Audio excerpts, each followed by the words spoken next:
नमस्कार, आप देख रहे हैं सबसे बड़ा सवाल। मैं हूं परवीन शेख। डोनाल्ड ट्रंप एक साथ कई देशों को निपटा रहे हैं। वेनेजुएला के बाद ग्रीनलैंड पर ट्रंप का एक्शन स्टार्ट है, तो वहीं ताइवान के साथ डील करके चीन को बड़ा झटका दिया है। इस बीच ईरान पर भी बड़ी खबर सामने आई। 24 घंटे पहले तक ऐसा लग रहा था कि किसी भी मिनट अमेरिका अटैक कर सकता है, लेकिन अचानक इस पर ब्रेक लग गया। अब सवाल यह है, क्या अमेरिका ईरान पर हमला नहीं करेगा? ट्रंप ने ईरान पर यू टर्न क्यों लिया?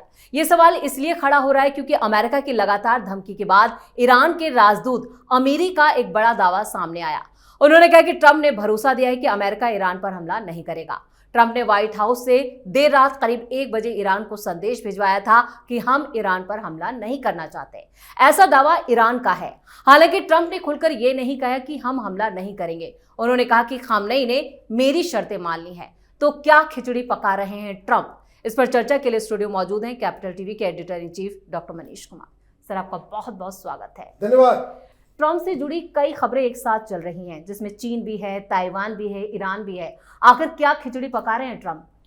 देखिए, सबसे पहले ईरान को डील कर लेते हैं जी। तो उसमें लेटेस्ट क्या है? ये सारी खबरें आ गई कि भाई ट्रंप हमला नहीं करेंगे, ये नहीं होगा, बातचीत हो गई है। और उसके बाद 2 मीटिंग्स होती हैं जी। एक तेहरान में और एक न्यूयॉर्क में यूएन की बैठक। दोनों में 2 बड़े इंपॉर्टेंट व्यक्ति भाषण दे रहे हैं। तो जो यूएन के अंदर यूएस के एम्बेसडर हैं, उन्होंने एक बयान दिया और फ्राइडे की नमाज के दौरान वहां का जो सबसे बड़ा मौलाना है खतामी, उसने अपना बयान दिया। उसने ये साफ साफ कहा कि किसी भी कीमत पर ये जो विद्रोही हैं वो इस्लाम के दुश्मन हैं।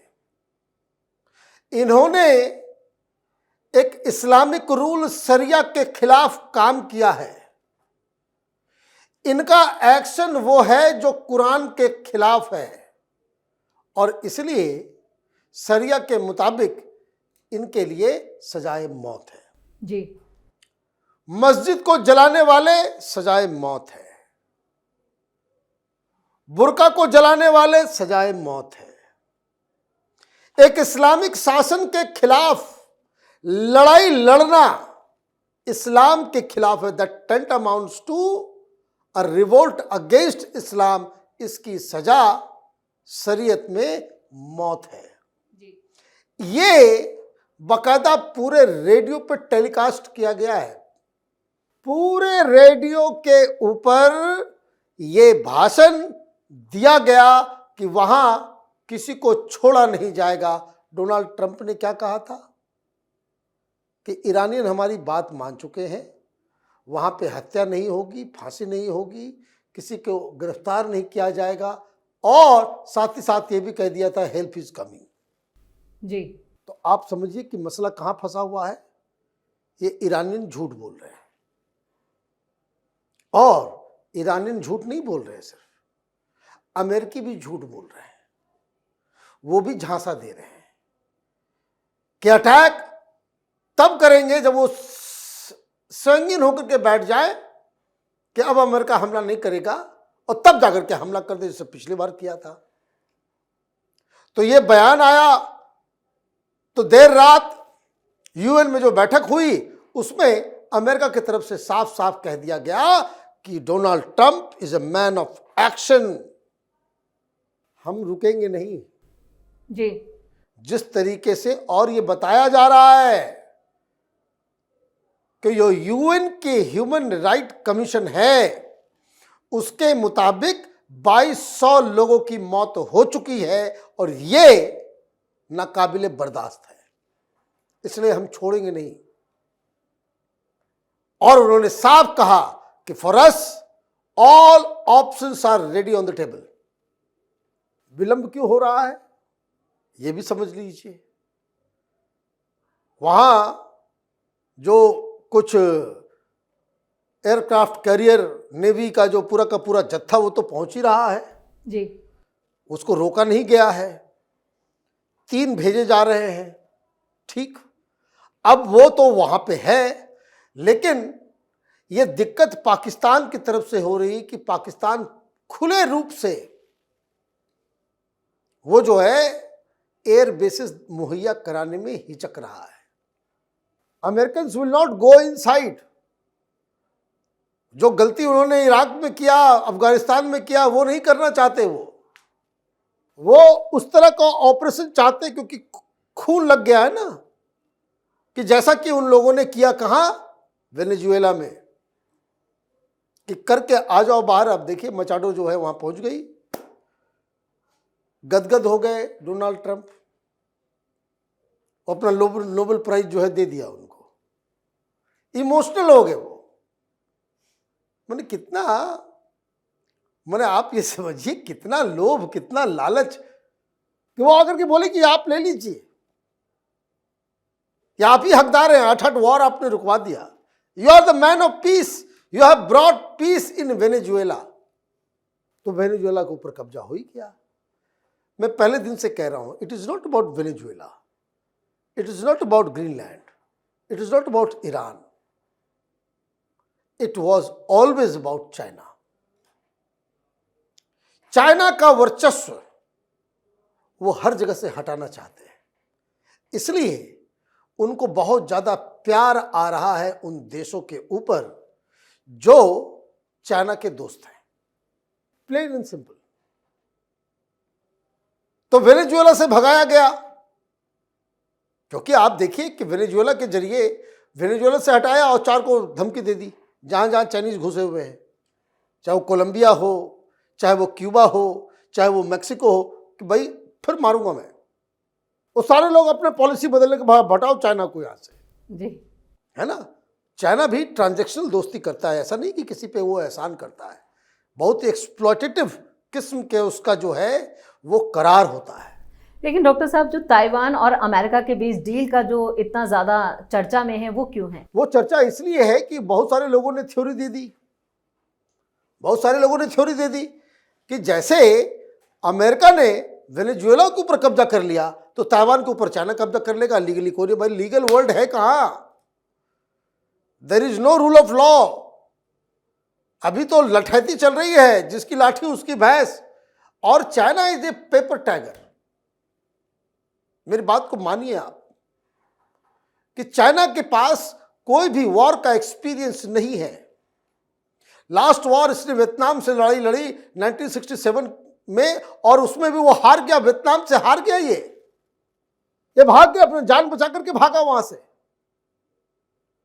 तो कहने का मतलब ये है कि उसके ना वेपन टेस्टेड है, ना आर्मी टेस्टेड है, ना भाई अमेरिका का सब कुछ टेस्टेड है जी, रूस का भी टेस्टेड है, लेकिन सुपर पावर कौन है? वो चाइना है। कौन बता रहा है? तो न्यूयॉर्क टाइम्स बता रहा है, वो दलाल पत्रकार।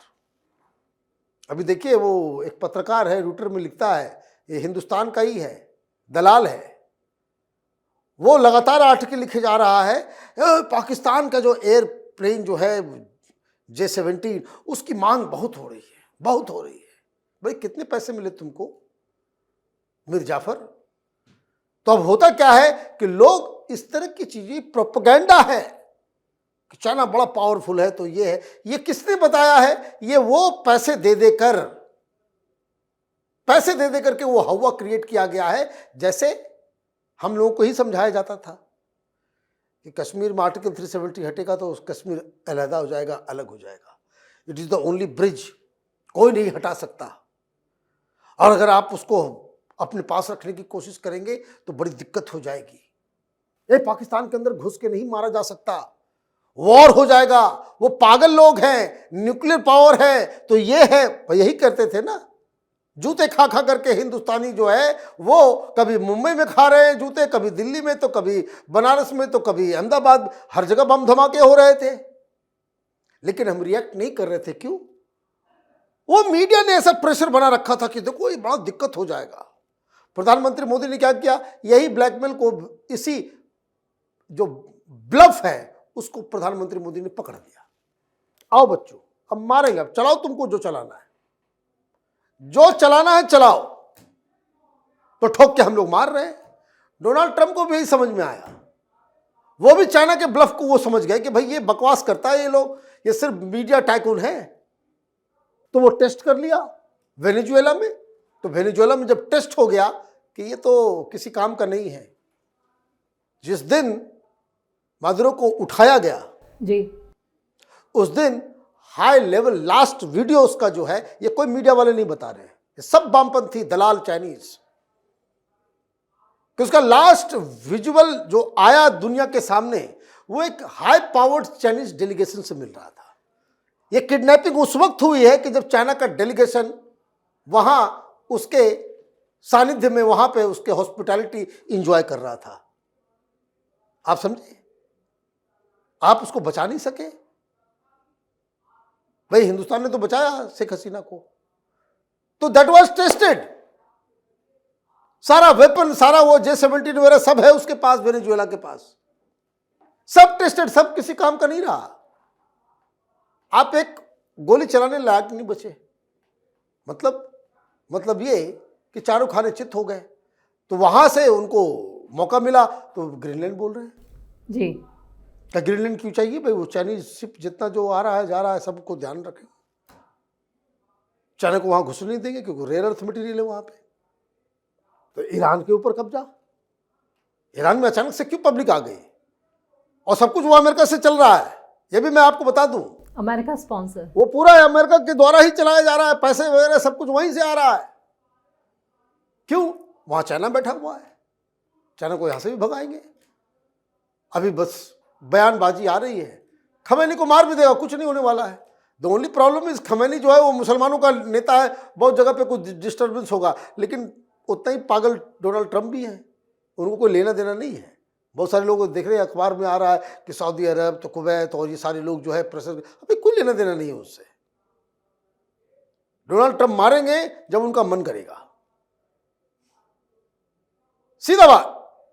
और इसलिए जो ताइवान की बात हुई तो ताइवान से डील कर लिया, अब आओ वहां पे। ये चाइनीज कायर है, कायर। ये माल कमाने के लिए कुछ भी बेचने को तैयार है। दोस्त को तो सबसे ज्यादा आगे जो है बेचने में आगे रहेंगे।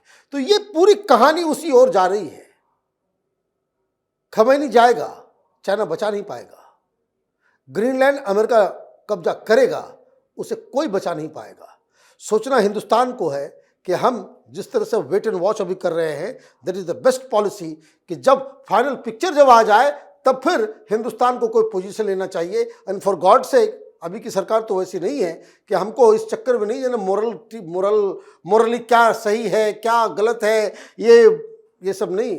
नेशनल इंटरेस्ट जिसमें हमें ऑयल भी मिले, इंडस्ट्री में मिले, इन्वेस्टमेंट में मिले, वेपन में मिले, हम बलवान हो, उसके लिए ये मॉरल बाइंडिंग हमारे ऊपर काम नहीं करना चाहिए। We must act in our national interest. Doctor साहब, इस तमाम जानकारी के लिए और सटीक विश्लेषण के लिए आपका बहुत बहुत धन्यवाद। धन्यवाद। अमेरिका के राष्ट्रपति डोनाल्ड ट्रंप की नजर ईरान के तेल पर भी है। ईरान के साथ युद्ध की धमकी के पीछे असली मकसद तेल और वैश्विक बाजार पर कंट्रोल ही है। साथ ही अब चीन को भगाना भी पहला मकसद है। डोनाल्ड ट्रंप वेनेजुएला की तरह ईरान के तेल भंडारों पर कब्जा करना चाहते हैं और ट्रंप के मैक्सिमम प्रेशर और जंगी प्लान के पीछे असली जो खेल है वो आर्थिक खेल ही बताया जा रहा है। लेकिन अब ट्रंप कब अटैक करते हैं ये उनकी मर्जी और अगले कदम या अगले प्लान के मुताबिक ही होने वाला है। इस खास शो में इतना ही। वीडियो कैसा लगा कमेंट करके अपनी राय जरूर दें। वीडियो को लाइक करें, शेयर करें और कैपिटल टीवी को सब्सक्राइब जरूर करें। धन्यवाद।